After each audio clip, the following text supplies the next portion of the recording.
అధ్యక్ష ధన్యవాదాలు.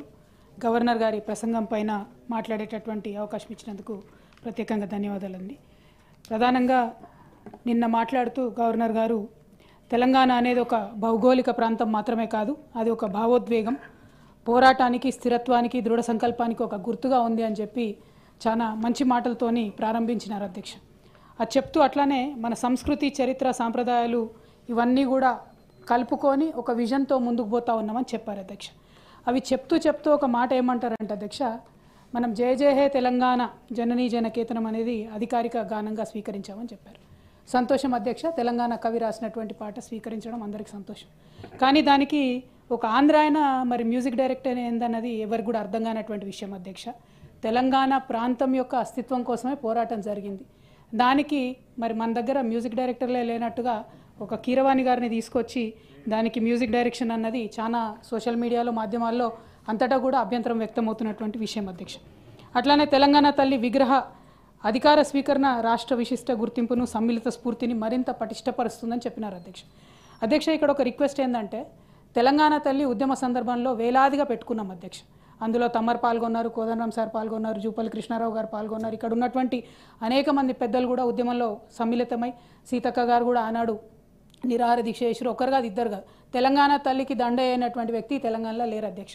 కానీ అదే తెలంగాణ తల్లికి కేవలం ఒక గెజెట్ లేదు, ఒక జీవో ఇవ్వలేదని చెప్పి ఆవిడ స్వరూప స్వభావాన్ని మార్చేసి ఆమెను ఒక మామూలు తల్లిని చేసిండ్రు అధ్యక్ష.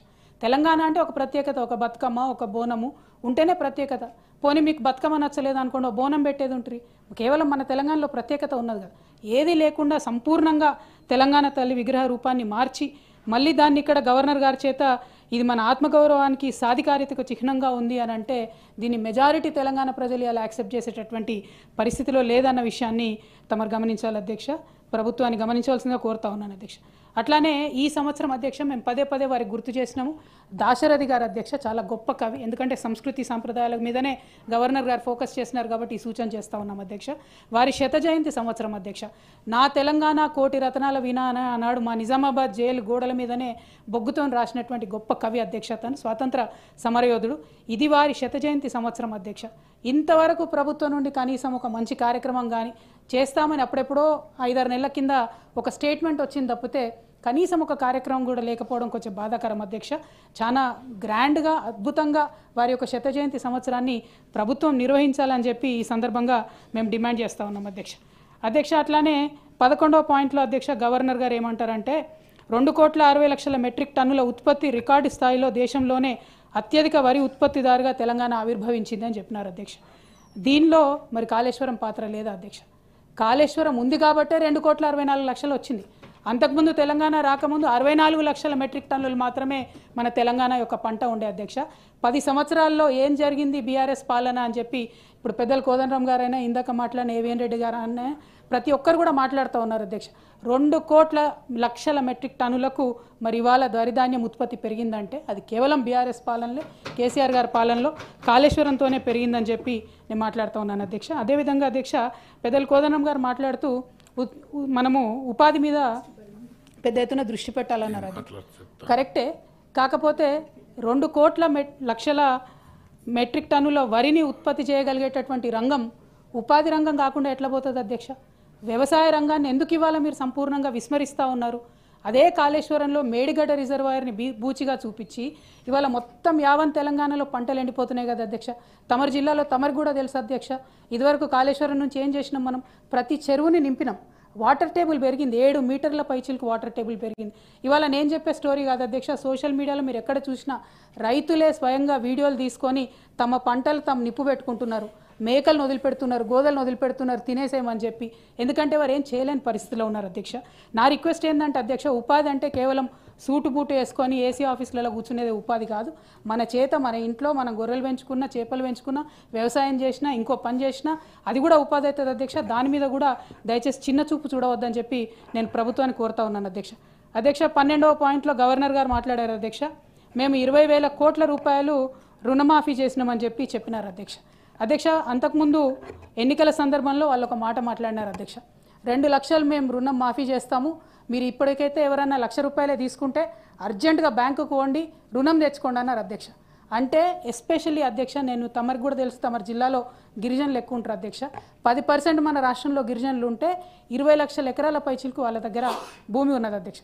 ఒక్కొక్క గిరిజన బిడ్డ అధ్యక్ష ఇవాళ తండ్రి పేరు మీద, కొడుకు పేరు మీద, బిడ్డ పేరు మీద 2 లక్షల రూపాయలు రుణం తెచ్చుకుంటే అధ్యక్ష 7-8 లక్షల రూపాయలు ఆ ఇండ్లలో అప్పయింది. కానీ ప్రభుత్వం మాత్రం మరి కేవలం 20,000 కోట్లు ఇచ్చి 25 లక్షల మందికి మాత్రం అప్పు తీర్చినామని చెప్తున్నారు అధ్యక్ష.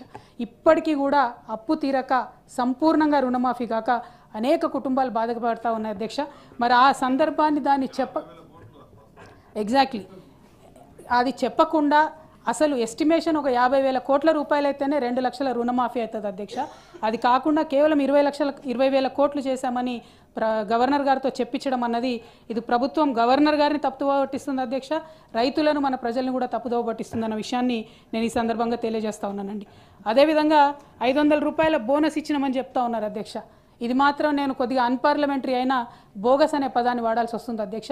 ఎందుకంటే ఇది గుండెల్లోంచి వచ్చేటటువంటి బాధ అధ్యక్ష. ప్రతి రైతు ఎక్కడికి పోయినా మీరు మాట్లాడండి ఈ విషయం మాకు బోనస్ రాలేదని చెప్తున్నటువంటి పరిస్థితి ఉంది అధ్యక్ష. దీన్ని 16వ పాయింట్ కింద గవర్నర్ ప్రసంగంలో పెట్టినారు. ఇది చాలా దారుణం అని చెప్పి నేను తెలియజేస్తా ఉన్నాను అధ్యక్ష. అదేవిధంగా 18వ పాయింట్లో అధ్యక్ష, నిరంతర వ్యూహాత్మక ప్రయత్నాల ద్వారా నా ప్రభుత్వం కృష్ణానది జలాలలో తెలంగాణ యొక్క న్యాయబద్ధమైన వాటాను పరిరక్షించుకోవడానికి కేఆర్ఎంబీతోని ఫైట్ చేసినామని చెప్తా ఉన్నారు అధ్యక్ష. మరి నిజంగా అది నిజమే అయితే ఇప్పటి వరకు నాగార్జున సాగర్ ఎందుకు ఇంకా తెలంగాణ గవర్నమెంట్ అండర్లో రాలేదు అనే ప్రశ్న ప్రతి ఒక్క హృదయంలో వస్తూ ఉంది అధ్యక్ష. అటుపక్క లెఫ్ట్ బ్యాంక్ కెనాల్ నుంచి వాళ్ళు వరుసపెట్టి నీళ్లు తీసుకుపోతుంటే కనీసం మన ఇంజనీర్లు అటుపక్క పోయి కొలత తీసుకోలేనటువంటి పరిస్థితిలో ఉంటే మరి ఎందుకు నాగార్జున సాగర్ని స్వాధీనం చేసుకోలేకపోతున్నారో ప్రభుత్వం ఆన్సర్ చేయాల్సినటువంటి అవసరం ఉందని చెప్పి తెలియజేస్తా ఉన్నాను అధ్యక్ష. అదేవిధంగా అధ్యక్ష 21వ పాయింట్లో మహాలక్ష్మి పథకం ఒక గేమ్ చేంజర్గా ఉందని చెప్తా ఉన్నారు అధ్యక్ష. మహాలక్ష్మి అనేది ఒక 4-5 పథకాల సమాహారంగా వాళ్ళు చెప్పినారు అధ్యక్ష. ఇక్కడ చెప్పడం ఏంటంటే మహాలక్ష్మిని మేము చేసేసినామని చెప్తున్నారు, కానీ చేయలేదు అధ్యక్ష. అది పాక్షికంగానే వారు సత్యం చెప్తా ఉన్నారు. అసత్యానికన్నా నిజానికి అర్ధసత్యం చాలా డేంజరస్గా ఉంటుంది అధ్యక్ష. ప్రభుత్వం అర్ధసత్యం చెప్తుంది, ప్రజలకు నిజం చెప్తలేదు. కాబట్టి తక్షణమే మహిళలకు అనౌన్స్ చేసినటువంటి 2,500 రూపాయలు, అదేవిధంగా కళ్యాణ్ లక్ష్మితో పాటు తులం బంగారం వెంటనే రిలీజ్ చేయాలి, ఈ బడ్జెట్లో పెట్టాలని చెప్పి నేను డిమాండ్ చేస్తూ ఉన్నాను అధ్యక్ష.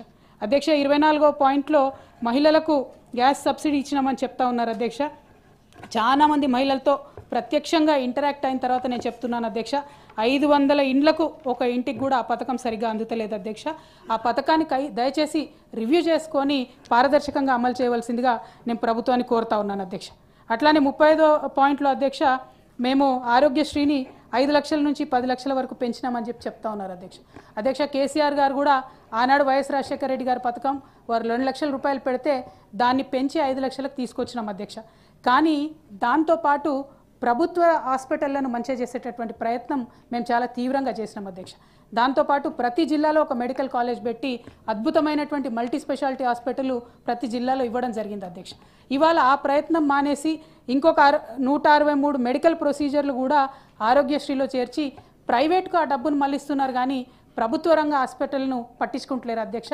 ఇవాళ ప్రభుత్వ ఆసుపత్రికి పోతే ఒకసారి చూస్తే అధ్యక్ష సూది లేదు దూది లేదు అన్నట్టు ఉన్నది అధ్యక్ష, మందులైతే లేనేలేవు అధ్యక్ష. దీని మీద దయచేసి కొద్దిగా ఆలోచన చేయాలి అధ్యక్ష. ఒక మహిళగా నేను కోరేది ఏంటంటే ప్రభుత్వ హాస్పిటల్లో ప్రసవాలు జరగాలి, దానివల్ల పేదవాళ్ళ ఇంట్లో 2 రూపాయల ఆదాయం మిగులుతుంది అనేటటువంటి ఆలోచనతోని అన్ని ప్రొసీజర్స్ కూడా క్రియేట్ చేసి ఇదివరకు పెట్టినాం అధ్యక్ష. దాని మీద దృష్టి దయచేసి ఈ ప్రభుత్వం పెట్టవలసిందిగా రిక్వెస్ట్ చేస్తూ ఉన్నాను. ఎందుకంటే మళ్ళీ ఇప్పుడు ఎక్కడ చూసినా ప్రైవేట్ రంగంలో డెలివరీస్ పెరుగుతున్నటువంటి పరిస్థితి కనబడతా ఉంది అధ్యక్ష. 41వ పాయింట్లో అధ్యక్ష, బీసీల కోసం 42% రిజర్వేషన్ల కోసం మేము ఇక్కడ తీర్మానం పెట్టామని చెప్తా ఉన్నారు అధ్యక్ష. ఇది చాలా సీరియస్ ఇష్యూ అధ్యక్ష. దయచేసి ఈ ప్రభుత్వాన్ని నేను కోరుతా ఉన్నాను, రేపు ఎస్సీ వర్గీకరణకు సంబంధించి ఎల్లుండి బీసీలకు సంబంధించి బిల్లు పెడతారని మాకు తెలుస్తూ ఉంది అధ్యక్ష. కానీ ఇంతవరకు మరి ఈ 2 రిపోర్ట్లను ప్రభుత్వం ఎందుకు దాచిపెడుతుంది అధ్యక్ష? డెడికేటెడ్ కమిషన్ వేసినారు, ఆ రిపోర్ట్ ఎందుకు ఇంతవరకు మరి అసెంబ్లీలో పెట్టడం లేదు? మీరు జనాభా లెక్కలు చేసినామంటున్నారు, కులాల వారీగా ఎందుకు ఆ డీటెయిల్స్ అసెంబ్లీలో పెట్టడం లేరు? గ్రామ పంచాయతీల వారీగా ఎందుకు ఆ డీటెయిల్స్ పెడతలేరు? ఆ విషయాన్ని దయచేసి సీరియస్గా తీసుకోవాలి అధ్యక్ష. బిల్లు పెట్టే లోపల కనీసం ఈ రోజో రేపో అసెంబ్లీలో టేబుల్ చేయాలని చెప్పి నేను డిమాండ్ చేస్తూ ఉన్నాను అధ్యక్ష.